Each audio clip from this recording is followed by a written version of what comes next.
நான் திருச்சி ஸ்டேஷன்ல ட்ரெயின் கிளம்புறது 20-25 நிமிஷம் இருக்குது. நான் ஏறுற அந்த அந்த 6 சீட்லயும் தமிழ்நாட்டுடைய உயர் ஜாதி, இந்தியாவோட உயர் ஜாதி மக்கள் 4 பேர் உட்காந்துருக்காங்க. பிராமின்ஸ் 4 பேர் உட்காந்துருக்காங்க.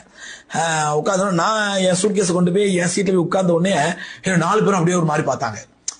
4 பேரும் எனக்கு நடந்த அனுபவம் எக்ஸாம்பிள் சொல்றேன். 4 பேர் பார்த்தாங்க.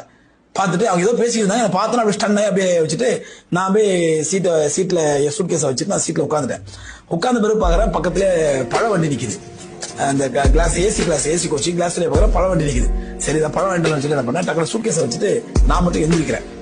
எழுச்ச உடனே அதுல ஒரு சொல்றாரு, ஐயா சூட்கேஸ் எடுத்துட்டே போங்களேன் அப்படின்றாரு. நான் என்ன பதில் கொடுத்தேன் அவருக்கு, அவ்வளவு மனவேதனை.